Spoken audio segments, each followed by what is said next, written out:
Live from Fargo and serving you on TV, online, and on the go, this is Valley News Live at 5. Our cold spell continues. At least we enjoyed some sunshine this afternoon. Let's toss it over to Hutch to find out if a few of us, some of us, could see a few flakes later tonight. Hutch? Indeed, that is the case. We've had a building of clouds in the FM area heading into our evening, and the satellite imagery here shows that those clouds spreading into parts of western and northwest Minnesota this evening.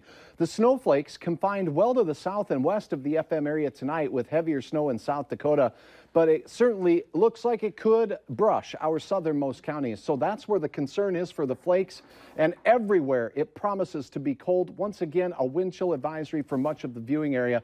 Temperatures will be milder along the South Dakota border, where we expect some flakes. We'll be dipping down to sub-zero temperatures as we go through the evening hours. Those clouds keeping us from getting too cold too fast.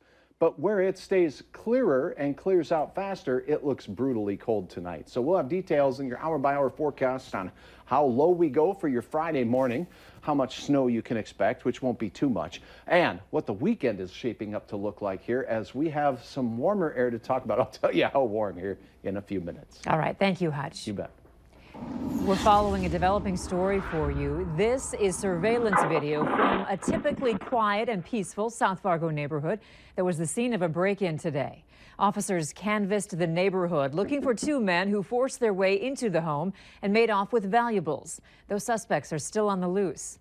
Valley News Team's Veronica Marshall joins us live from that neighborhood with more details on the burglary. Veronica?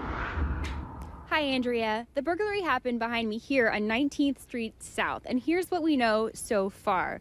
The two men came up to the door and forced their way through, splintering part of the wooden frame. They made it inside the home and left with a safe. Fortunately, no one was hurt.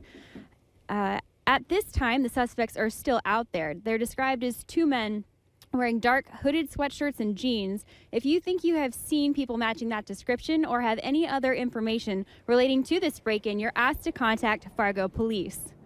And another thing about this case is that the homeowners had a video camera that was able to take a picture of the suspects when they rang the doorbell. Police say that's going to help them in their investigation moving forward. In Fargo, Veronica Marshall, Valley News Live. All right. Thank you, Veronica. We'll continue to follow this story and bring you the latest information as it develops. You can also follow it online at valleynewslive.com. An investigation is still underway by the Federal Aviation Administration after a small plane slid off the runway as it was landing at Hector International Airport. It happened around 5:30 yesterday evening, and Airport Executive Director Sean Doberstein says he believes some of the landing gear collapsed. Two people were on board. No one was hurt. One flight into the airport was delayed by the incident. Meanwhile, a two-vehicle crash has Fargo police investigating what went wrong in North Fargo this morning. It happened around 7 a.m. at 15th Avenue and 12th Street North. Valley Today traffic reporter Al Ahmed says police led one person away from the scene in handcuffs. There's no word yet on any injuries. A mistrial has been declared in the case against a mother and son charged in a robbery and attack in Minot. 46-year-old Venetia Erickson and her 27-year-old son are accused of robbing a storage unit last September and physically assaulting a 22-year-old woman. They were also accused of interfering when the victim and her 95-year-old grandmother tried to call 911. Erickson and her son claimed their actions were in self-defense. So far, there's no word on whether the case will be retried. A sex offender has decided to make Fargo his home, and the police department is notifying the community. John Leroy Bussert is a high-risk sex offender living at 1320 2nd Avenue North in Fargo.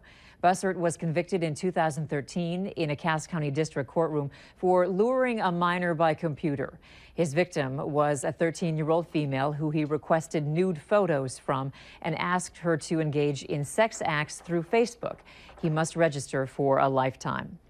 For those that are suffering pain, policy and bureaucracy does not help them sleep at night. There is no justification, no rationalization. Today, cities are working on where to put dispensaries, but medicinal pot is still a long way away from helping people in the state. Valley News Team's Ryan Laughlin tells us what's next and how a government bureaucracy could accidentally help recreational marijuana come to North Dakota. We need to take care of our people, and I'm hoping that that's what's encouraging folks to work a little faster than they otherwise would. The Democrat representative from Grand Forks, Corey Mock, knows that many thought medical marijuana should be here by now. I completely understand that sentiment, and I share that frustration. Currently, the health department is working to iron out the regulations on medical pot, and city planners are working on zoning to figure out where to put dispensaries. It's pharmacy in nature, and it's legal, so I don't want to give the impression that it's being demonized, for lack of a better term. The state says they can't be by schools, and there will be one dispensary in each of these 8 zones statewide. They're hoping by April the regulations will be finalized, but then a costly permit process begins. It's anyone's guess, but the hope is medical marijuana will roll out before 2018 is over. I would love to see it happen even sooner. But the long wait could have unintended consequences. If that's not available on the market, despite it passing 2 years ago, then voters may just say, if it's the fact that it's medical is the problem, then let's just make it recreationally legal. A ballot vote is in the works for full-blown legalization. If by November medical marijuana still isn't here, frustrated voters could make the difference. I mean, the momentum is going to be in their favor as long as this is drawn out. To prevent recreational marijuana might depend on how fast medical pot arrives. From Grand Forks, Ryan Laughlin, Valley News Live. Mock says for most states, it takes about 18 to 24 months to get medical marijuana facilities operational. There will be 2 grow operations in the state. Where is yet to be determined. West Fargo has completed its zoning ordinance, saying that dispensaries will need to be 1,250 feet away from any school, daycare facility, or any residential zoned area. Let the games begin. Valley News Live is your place for Winter Olympics coverage.